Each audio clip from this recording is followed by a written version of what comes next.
the key takeaways from day 23 of testimony in the Diddy trial. So rapper Kanye West appeared at the courthouse on Friday, seemingly in support of Diddy. When a reporter asked him if he was there to support Diddy, he just nodded his head and walked inside. He was then escorted to an overflow room. He wasn't in the courtroom itself. He only stayed for about 40 minutes, and he stayed with one of Diddy's sons.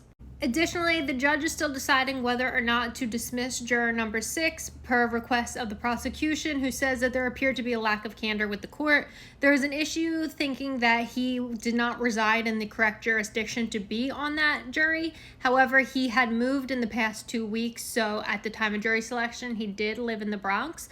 It sounds like there's a good chance that he's going to stay on the jury, but there is a possibility that he could be dismissed. So testimony started on Friday with Homeland Security Special Agent Andre Lamont taking the stand. He was one of the special agents tasked with the search on Diddy's Los Angeles home in March of 2024. The jury was shown some photos of some of the things seized from that search, including drugs, ketamine, and MDMA, as well as 200 bottles of baby oil and 900 bottles of lubricant. Additionally, some weapons were recovered, including 6 firearms, magazines, and ammo. Of those firearms, 4 were rifles. There was a pistol and a shotgun. And Andre Lamont said that the rifle, or one of the rifles, had the serial number scratched or sanded off. He also said some of the ammo that was recovered was designed to penetrate body armor. Andre recognized that there is a security team that is hired to protect Diddy and his residence, and he also acknowledged that the firearms were found in a security room. However, it was not known if the firearms were in the safe of the security room or if the security room itself was locked upon arrival. His testimony was pretty brief. There's been a couple of special agents that have testified throughout the trial so far, and all their testimonies have been pretty short.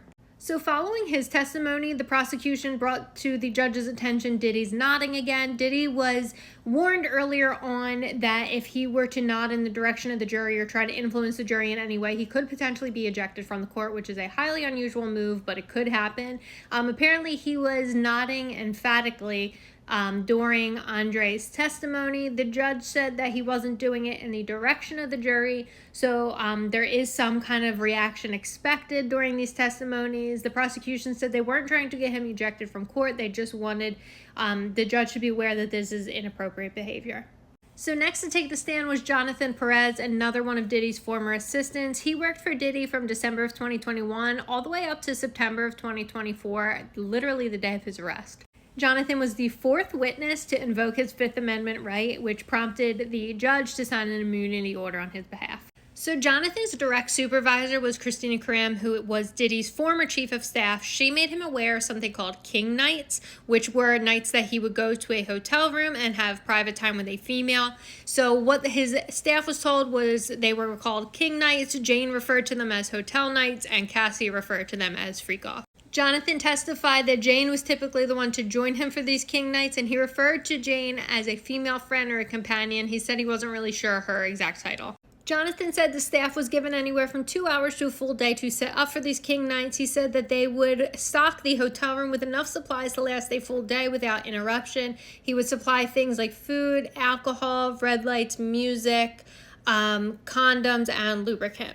He said that sometimes he would even be sent to the store to pick up lingerie and high heels. He said that he would pay for these things either with his company card or with cash that he was given by security. Jonathan then recalled a time at Diddy's house where Diddy's videographer came across a explicit video of Jane and another man on an iPad. So Jonathan took that video to Christina and Diddy and said that Diddy acted surprised when he saw the video. Christina later on told him that next time he came across something like that to let her know and she would deal with Diddy. And he said about 6 months later, Christina approached him and asked how he found the video or who found the video because somebody outside of the company called her and was asking about it.